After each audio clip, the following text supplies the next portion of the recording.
My name is Detective Pierce. People often imagine my work confined to city streets, dim alleys, or echoing corridors where crime wears a familiar mask. But the truth is far stranger. Darkness takes many shapes, and it does not stop at the edge of the city. Sometimes it waits in the wilderness, hidden in places where men were never meant to climb. I had not intended to work during this ascent. The invitation had come from a university colleague, Professor Adrian Clark, an avid mountaineer who believed the ancient paths of the Karakoram Range held secrets older than any civilization we knew. He spoke of ruins carved into the cliffs, of markings etched in stone that did not match any language, of artifacts that vanished before ever reaching a museum. He called it superstition. He laughed at the notion of curses. But in his letter to me, he had added a final line that betrayed his nerves. If something happens, Pierce, I trust no one else to uncover the truth. That was why I found myself trudging through biting winds, boots sinking into snow that swallowed sound, eyes on the jagged peaks that loomed like black teeth against the pale sky. Our party was small: Adrian, 2 young climbers from the university, a Sherpa guide named Dorj, and myself. The higher we climbed, the thinner the air became, the heavier the silence pressed. At night, the mountain whispered.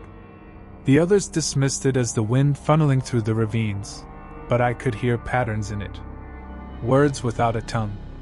A rhythm that gnawed at the edge of thought, repeating itself again and again like a chant. And then, the first disappearance. One of the students, a cheerful boy named Marcus, never returned from fetching snowmelt water. His tracks ended abruptly, not at a cliff, not near a crevasse, but in the middle of an open plain of snow. As though he had simply stopped existing. We searched by torchlight, our voices carried thin across the slopes, but the only reply was the echo of the mountain itself. When Dorj saw the tracks, his face tightened. He muttered a prayer in his own language and told us quietly, "The mountain takes what it wants." Adrian grew pale but waved it away, insisting it was the cold, exhaustion, or worse, wolves. But I saw in his eyes that he knew more than he had admitted. The climb pressed on regardless, each step heavier, each silence longer. That night, I woke to the sound of bells. Faint, metallic, carried by the wind. When I stepped out of the tent, I saw them, figures. Not solid, not whole, but shapes moving slowly across the snow, their bodies outlined in pale light. They wore tattered climbing gear from another age, faces hidden beneath hoods of ice. Their bells jingled softly, yet no hands moved to make them ring. The next morning, another climber was gone. His sleeping bag lay empty, his boots still by the fire. And Adrian finally told me why he had brought me. "There's a legend," he whispered, as though the mountain itself might hear him, "of climbers who never came down. Their bodies were never found, Pierce. Locals say the mountain holds them, keeps them walking its ridges forever. I didn't believe it, until now." The others refused to continue. Dorj begged us to descend, but Adrian was obsessed. He insisted that proof lay just ahead, near a plateau where markings were carved into the stone.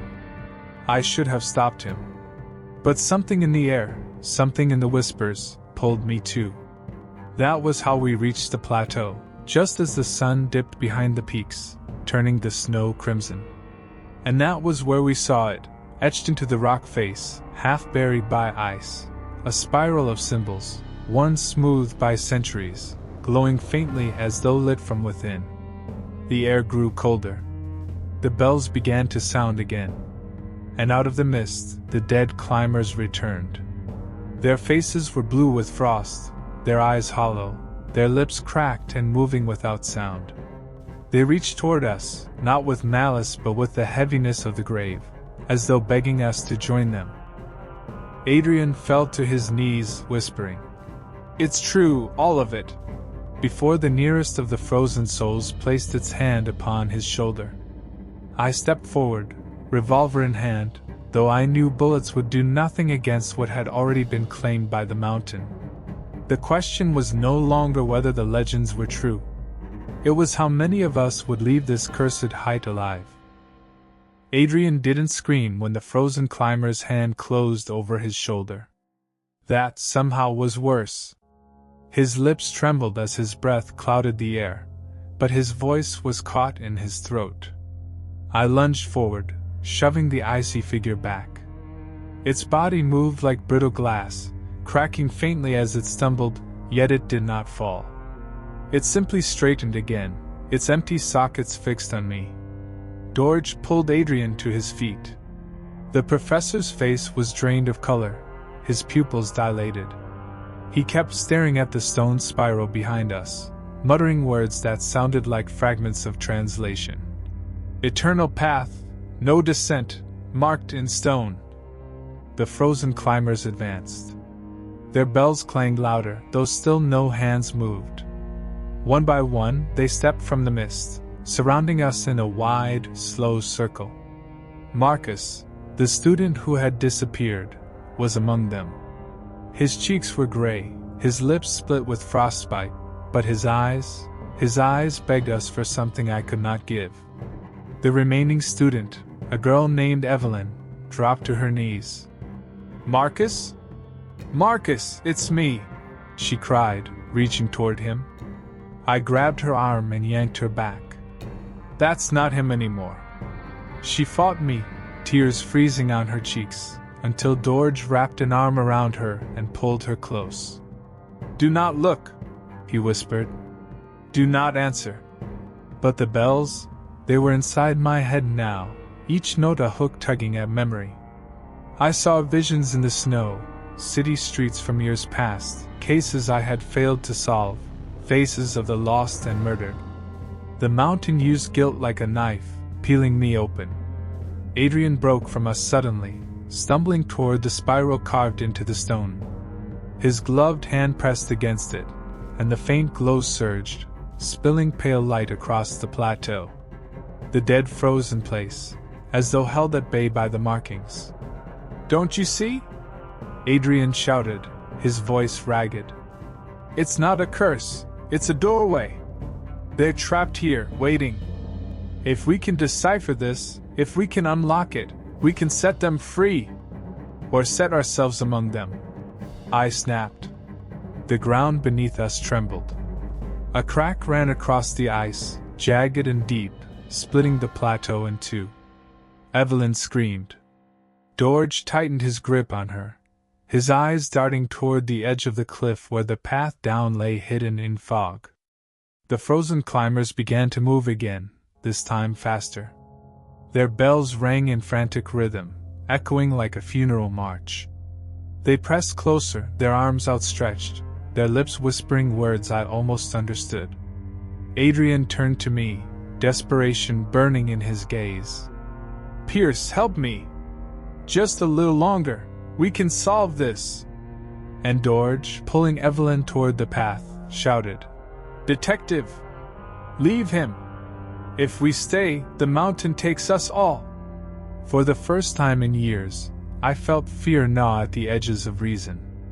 The choice was clear, yet unbearable: abandon Adrian to his obsession, or stand by him and risk being swallowed by the mountain's frozen legion. The bells rang louder. The spiral pulsed brighter, and the dead drew closer with every step.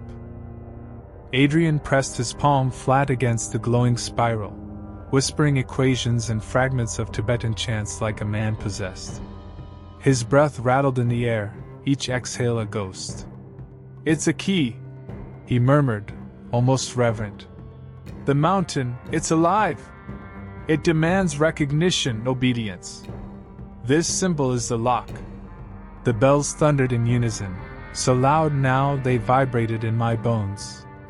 The frozen climbers moved faster, jerking like marionettes yanked forward by unseen strings. Their faces twisted, not just empty sockets anymore, but glimpses of anguish, mouths stretched too wide, frozen screams etched in ice. Evelyn sobbed into George's coat, refusing to look. He shielded her eyes, whispering prayers in a voice that trembled more than he wanted us to hear. I drew closer to Adrian, but not too close. "Professor," I said, forcing calm into my voice. "Listen to me. The spiral isn't salvation, it's a snare. It doesn't open doors. It closes them." His head snapped toward me, his teeth chattering in a grin that was all wrong. "That's what you think, detective. You look for crimes, for evidence, for culprits. But some truths don't fit in your tidy boxes. Some truths rewrite the box entirely." The ground split again, a second crack zigzagging toward the spiral. Snow and stone sheared away, falling into an abyss so deep no sound came back. The frozen dead lurched closer, circling us tightly now. Their bells no longer rang in rhythm, they clashed, creating a maddening cacophony that made my vision blur. One of them reached for me. A woman, her hair stiff with frost, her lips blue. Her hand brushed my sleeve, and in that instant I saw, no, felt, the moment of her death. The fall, the snap of bone, the stillness as the mountain claimed her body. My knees buckled. Adrian shouted triumphantly. The spiral blazed, bright as lightning, and the plateau shuddered. For a heartbeat, the dead froze again. Then, they began to bow. Their heads dipped in unison, brittle necks creaking, bells chiming softer. They knelt before the spiral, as if worshipping through Adrian. "Do you see?" Adrian cried, sweat freezing on his face. "They've accepted me. I've become part of it. I can command them. Or you've just offered yourself as tribute." I spat. His laugh was wild, echoing off the cliffs. He pressed both hands against the spiral, and the carvings spread like veins across the stone, igniting in a lattice of glowing lines.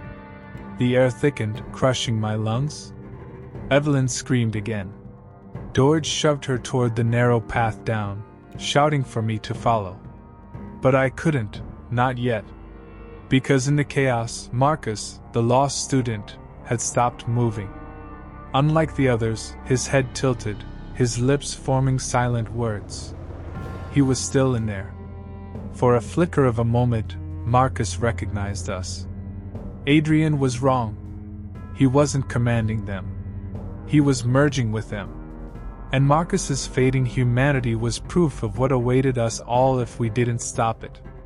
I drew my knife, the only weapon I had left, and stepped toward the professor. "Adrian," I said, my voice low. "You want the truth? Here it is. The mountain doesn't give. It only takes." The frozen dead raised their heads again. The bells began to scream. And the spiral pulsed like a beating heart, demanding its next offering. The spiral's glow expanded outward, a white fire searing through the frozen air. It crawled across the plateau, tendrils of light spiderwebbing beneath the snow, reaching toward us. Wherever it touched, the ice cracked and opened like flesh under a blade. The frozen dead rose once more, their kneeling devotion finished. They stood in perfect synchrony, eyes, if they could be called eyes, fixed on Adrian. He stood taller, chest heaving, face stretched into a grin that was no longer his own. The veins in his temples glowed faintly, pulsing in rhythm with the spiral. I had seen possession before, human darkness wearing human skin, but this was something worse. Adrian wasn't possessed. He was dissolving. His outline shimmered, as though the mountain itself was drawing him inward, turning him into one more echo of the countless lives it had devoured. "Pierce!" George shouted, his voice hoarse. "We must leave! Now!" He clutched Evelyn, dragging her toward the narrow ledge leading down the slope. The wind howled louder, as if trying to hurl them back. But I couldn't move. Marcus was still trapped among the frozen figures, trembling, his lips still shaping those ghostly words. A plea. His hand twitched as if reaching for me. Adrian's voice split the air, no longer human but amplified, layered with tones that reverberated like a choir buried beneath the earth. You cannot take them back, detective. They belong to me. To us. This mountain is the archive of every life it has claimed. You're standing inside eternity itself. The frozen dead surged forward. I slashed with my knife, but my blade cut nothing, only brittle air, as if they were more shadow than substance. Yet when their hands touched me, I felt the icy grip of death itself, each touch flooding me with flashes of lives lost, a climber falling into a crevasse, a monk freezing mid-prayer, a shepherd swallowed by an avalanche. The weight of it nearly broke me. But I had learned one thing in years of chasing horrors. No entity, no darkness, no phantom can stand exposure for long. Shadows fear the light of truth, even if that truth burns. I ripped the flare from my pack, the last one, and struck it to life. Fire erupted, scarlet and blinding. The effect was immediate. The dead reeled, hissing soundlessly, retreating from the brightness. Their bells clashed in panic, the once unified rhythm fracturing into chaos. Adrian screamed. His skin blistered where the light touched him, the spiral pulsing violently as though rejecting its chosen vessel. No! You don't understand! I am the mountain now! I staggered toward Marcus. He collapsed to his knees, the dead's grip on him breaking under the flare's blaze. I seized his arm, pulling with all my strength. His body was thin, wasted, but alive, warm. Not yet claimed fully. The plateau convulsed. Cracks spidered outward, swallowing the edges of the path George and Evelyn had fled down. Rocks crashed, avalanches roared in the distance. Adrian's body split in two blinding flashes of light, his scream twisting into something neither human nor earthly. From his chest burst the spiral itself, burning brighter than the sun, and in that instant I understood, it hadn't needed a vessel. It needed a door. Adrian had been the key. The mountain was opening. I grabbed Marcus and ran, the flare sputtering as snowflakes hissed against its flame. The frozen dead collapsed in heaps, their bells silenced, as if their strings had been cut. But behind me, Adrian's laughter, or what was left of it, echoed in the avalanche of light and stone. We hurtled down the ledge, the world tearing itself apart above us. George's voice guided me through the storm, Evelyn's terrified sobs piercing the roar. And as we descended into the black chasm of the valley, I realized one horrifying truth. We had escaped the spiral, but we hadn't escaped the mountain. We stumbled into the valley like men chased by gods. The mountain's roar still echoed above us, avalanches thundering down its broken face, but somehow we remained untouched. By the time we reached the narrow cleft that George called a refuge, my arms felt like they carried not Marcus's wasted frame, but the weight of every dead soul we had left behind. Inside, the air was still. The cave's walls pressed close, wet with condensation, lit only by the dying flare I jammed into a crack of stone. Evelyn collapsed against the wall, clutching her chest, gasping. George muttered prayers under his breath, his beads clicking as fast as his trembling hands. Marcus lay in the center, his eyes open but unfocused, his lips still whispering the words I had heard on the plateau. Always turning, always climbing, never free. I knelt beside him. His skin burned with fever, yet he shivered violently. I gripped his hand, forcing him to look at me. Marcus, I said steady and sharp. You're here. You're alive. Whatever has its claws in you, fight it. His gaze flickered, as though something inside him was trying to rise, but then his face twisted. He coughed, a deep, rattling sound, and when he exhaled, a faint spiral of mist escaped his lips. Evelyn screamed. George recoiled. It wasn't just a breath. The mist lingered, curling unnaturally, etching itself into the cave air like frost on glass. For a heartbeat it hung there, glowing faintly, impossibly, before vanishing. I knew then, Adrian hadn't been destroyed.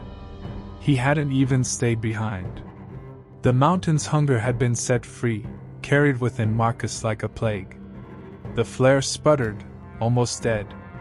Shadows deepened, shifting like things alive. I pulled another from my pack, but my hands hesitated.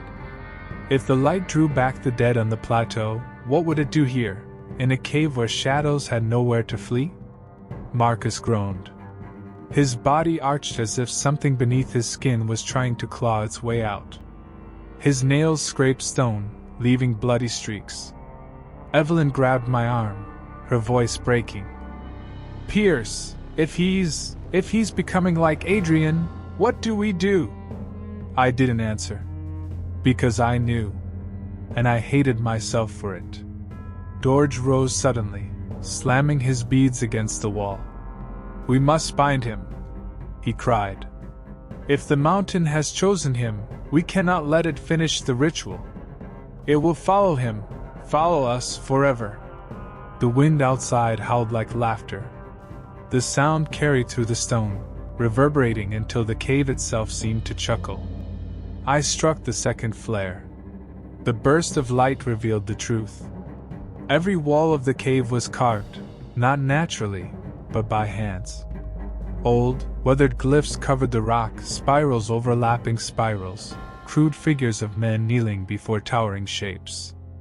And between them, etched with some dark, unearthly pigment, was the face I dreaded most. Adrian's grin. Not carved centuries ago. Fresh. Wet. As if the mountain had used his body as a pen the moment he was swallowed.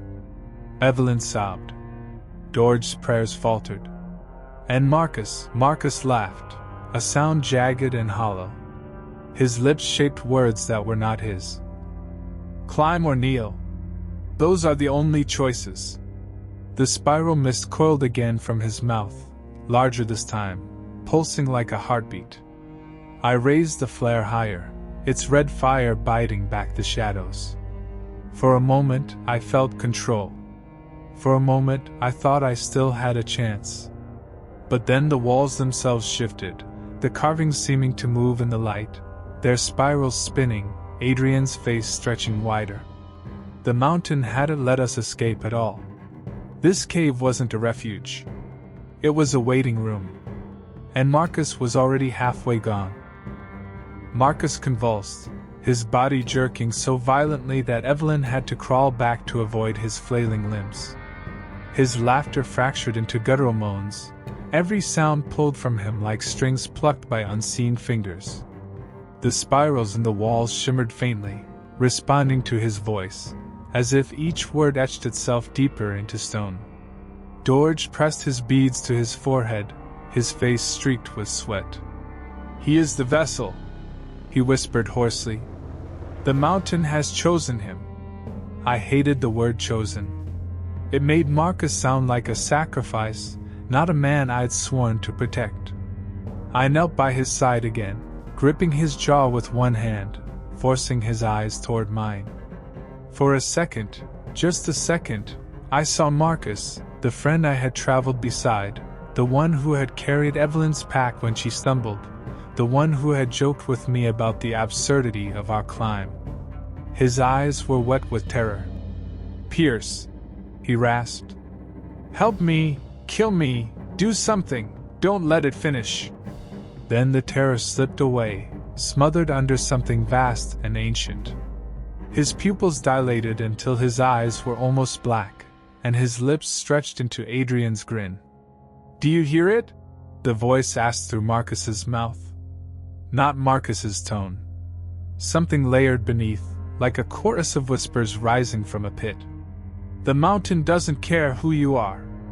It only wants you to kneel. Kneel, Pierce. You always knew you would." The walls pulsed again.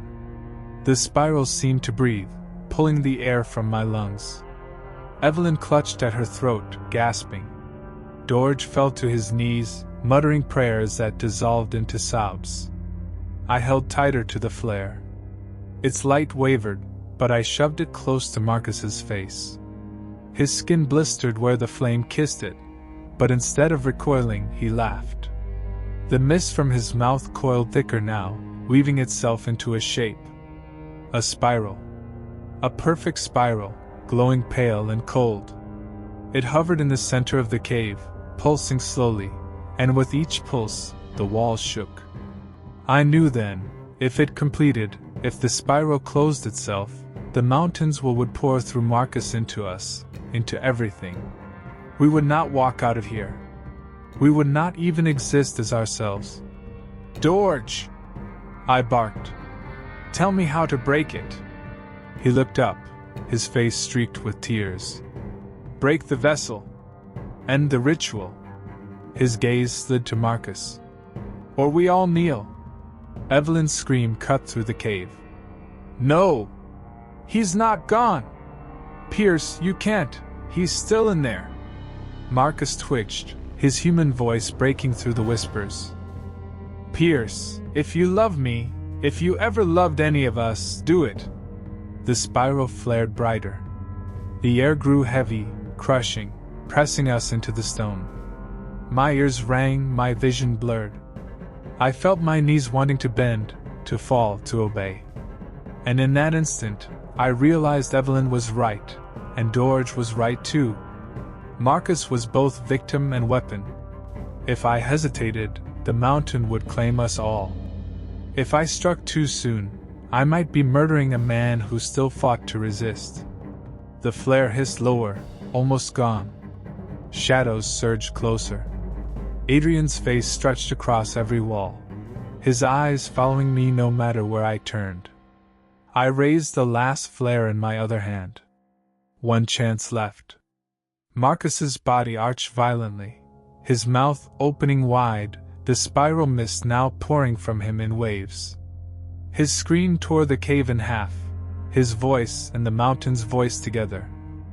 Choose, Pierce. Kneel or kill. My heart hammered. My grip on the flare tightened. And for the first time since I set foot on that cursed mountain, I truly did not know which choice was worse.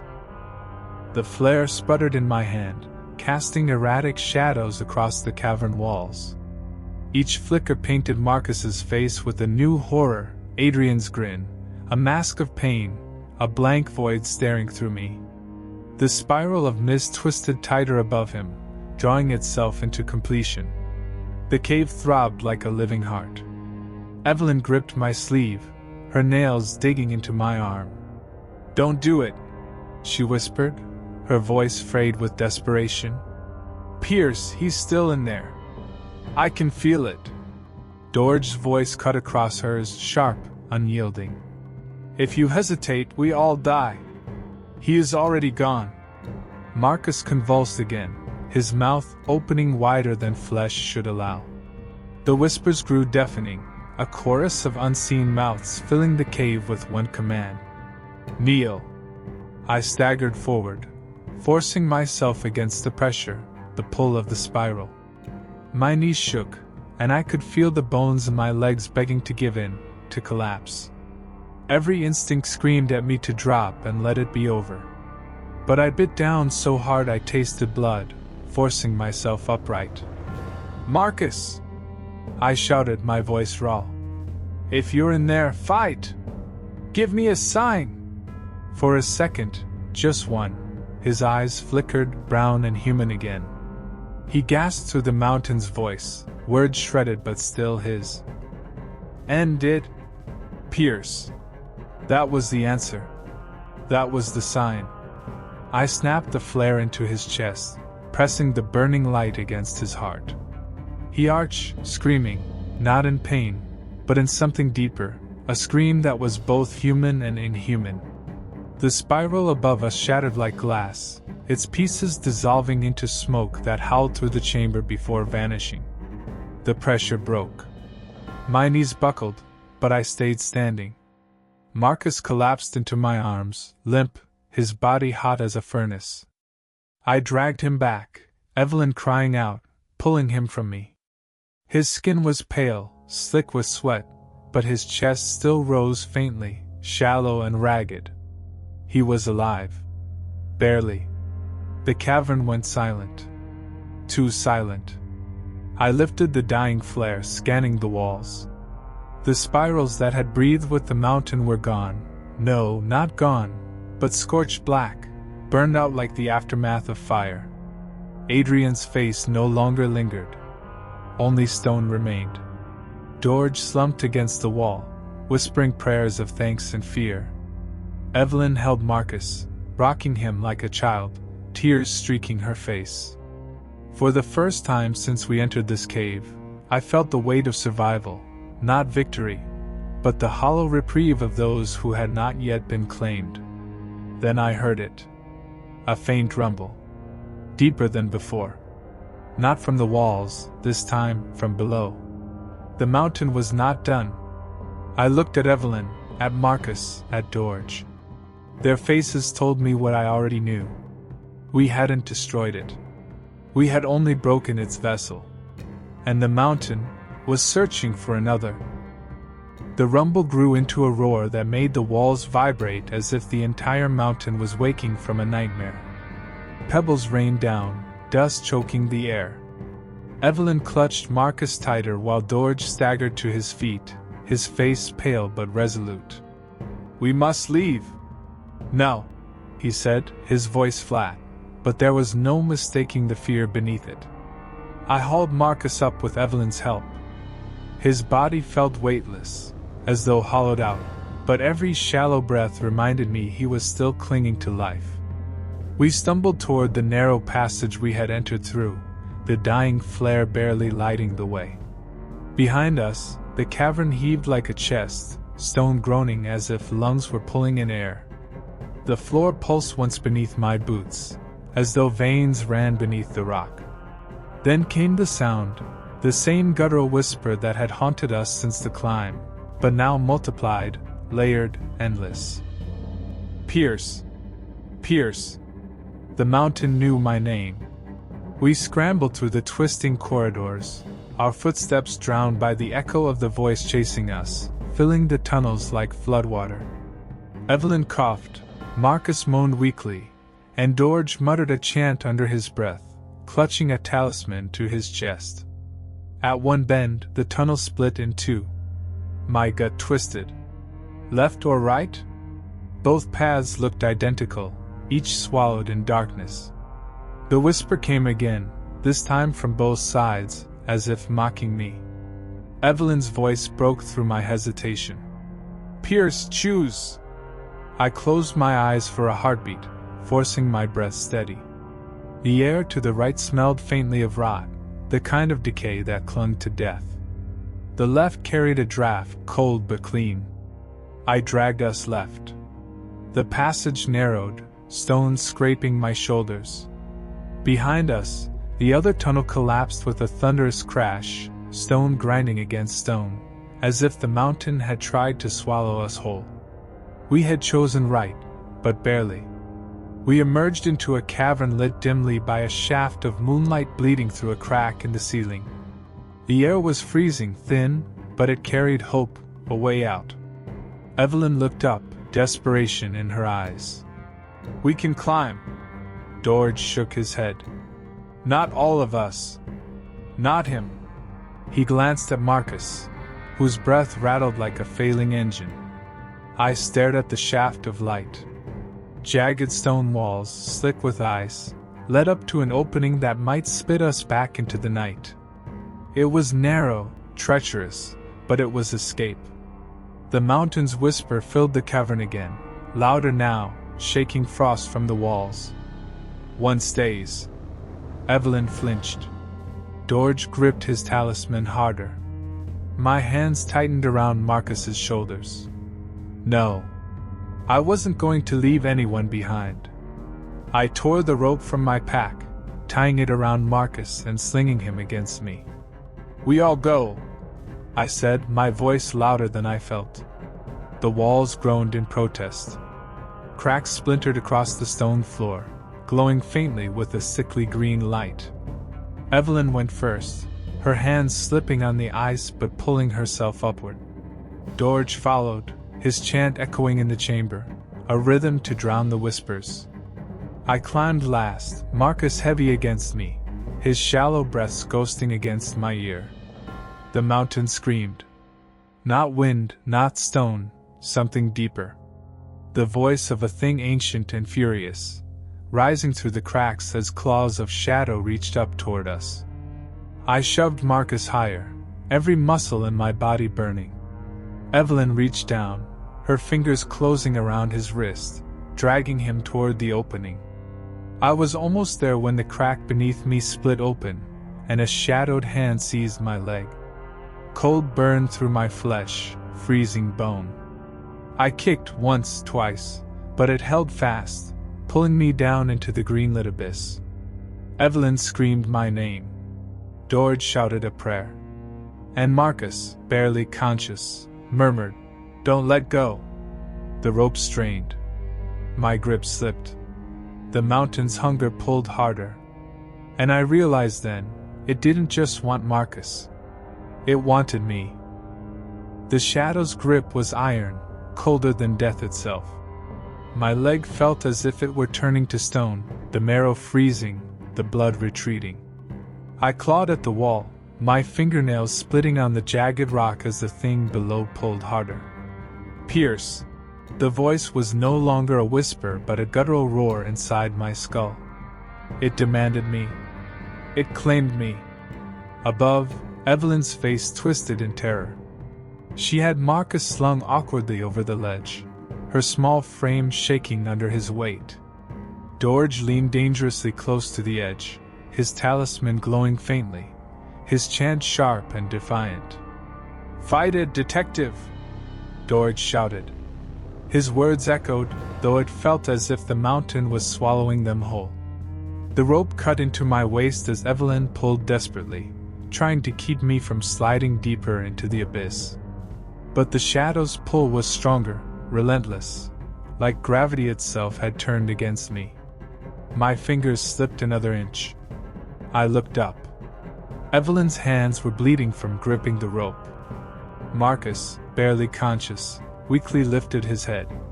His lips trembled with words that nearly broke me. "Don't leave us!" The mountain below surged, cracks glowing brighter, shadows writhing like snakes. I knew what it wanted. One sacrifice. The memory of all the whispers, all the warnings, crashed into me. The carvings on the cavern wall. George's chants. The superstition about the cursed peak. It wasn't superstition. It was hunger. The mountain demanded payment, and it had chosen me. I could feel the cold rising, not just in my body but in my mind. A strange calm settled over me, like an invitation to simply let go. But then I saw Evelyn's eyes, wild, terrified, desperate not to lose me. And Marcus, half dead, clinging to hope with his last breath. Not me. Not today. I let out a roar of my own, primal and ragged. My free hand tore at the talisman on George's neck. He hesitated, his eyes wide, but then, understanding flashed. He ripped it off and hurled it down to me. The moment it touched my hand, fire seared through my veins. The shadow shrieked, recoiling. For a heartbeat, its grip loosened. I slammed the talisman against the black hand around my leg. A burst of white light exploded in the cavern. The thing howled, a sound like stone grinding against bone, and its grip shattered, leaving my leg bloody but free. I scrambled upward, my muscles screaming, Evelyn and George pulling with every ounce of strength they had left. With one final heave, I tumbled over the edge, collapsing beside Marcus. My chest heaved, lungs burning, but I was alive. The shaft below us sealed itself with a deafening crack, as if the mountain had slammed shut its maw. Silence followed, broken only by our ragged breaths. Evelyn dropped to her knees, gripping my arm as if to make sure I was real. I thought. Her voice broke. She didn't finish. Marcus coughed weakly, but there was color in his face now. George clutched the frayed string of his missing talisman, eyes haunted but resolute. I looked back down into the darkness, the mountain quiet again, as if it had gone back to sleep. But I knew better. It hadn't given up. It had only been denied. And denied things, don't forget. We didn't waste time celebrating. The cavern still reeked of ash and something older, fouler. The silence wasn't peace, it was the eye of a storm. Move! I rasped, pulling myself to my feet despite the fire in my leg. Evelyn tried to steady me, but I shook my head. We're not safe here. George nodded, his face pale in the glow of the dying lantern. The mountain is wounded. It will not forgive us. The climb down began in silence, broken only by the groan of shifting rock above us. Each step felt like treading on the ribs of some colossal beast. The tunnels were unfamiliar now, walls warped, twisted, like the mountain itself was trying to confuse us. Marcus stumbled often, leaning heavily on me. Every time I caught his weight, the shadow's cold lingered in my bones, a reminder that it had almost claimed me. Evelyn stayed close, her eyes darting to every corner, as if expecting the darkness to lunge again. Hours blurred. The lantern dimmed, sputtering. My thoughts wandered, jagged and broken, replaying the whispers, the pull, the way it had known my name. At one point, we reached a narrow ledge overlooking the valley far below. Moonlight spilled through a jagged crack in the rock, painting us in silver. For the first time, I breathed fresh air again. We were close. But then Marcus froze. His eyes widened, pupils dilated. "It's not gone," he whispered. His lips trembled, and when I looked closer, his veins were dark, as if shadows ran beneath his skin. Evelyn gasped. "No! Marcus!" The mountain hadn't given up after all. It had marked him. George's chance rose again, desperate, almost frantic. He pressed his remaining charms against Marcus's forehead, but the boy screamed, thrashing. His voice wasn't his anymore. It carried the same guttural echo that had filled my skull. One must stay. The ledge beneath us cracked, sending pebbles tumbling into the abyss. The choice loomed sharp, cruel: abandon Marcus and live, or carry him and risk the mountain dragging us all back into its throat. Evelyn's tears streaked down her dirt-stained face. "We can't leave him. He's just a boy." The rope in my hands tightened. My heart thundered. I thought of every case, every corpse, every whisper of evil I'd faced. But this wasn't just another case. This was something ancient, insatiable. I looked into Marcus's eyes, and for a brief second, I saw him, the real him, begging silently. Then the shadow surged again, twisting his features into a mask of hatred. The ground shook. The ledge cracked wider. I made my choice. With a raw, guttural cry, I slashed the rope binding Marcus to us. Evelyn screamed as his body tumbled backward, the darkness swallowing him whole. His shriek echoed through the mountains until it cut off suddenly. Silence, absolute and final. The ledge stilled. The mountain quieted. Evelyn collapsed, sobbing into her hands. George stared at me with a grim, almost approving nod. The debt is paid. We stumbled down the final stretch in silence, each step heavier than the last. By dawn, we emerged from the mountain's shadow, the valley stretching endlessly before us. Birds chirped, sunlight spilled over the peaks, but none of it reached us. I had survived. But survival has a price. I'll never forget Marcus's eyes, how they pleaded, how they hated, how they vanished. and as the wind howled through the peaks, I swore I heard it whisper once more, low and patient. Pierce. The mountain wasn't done with me. Not yet.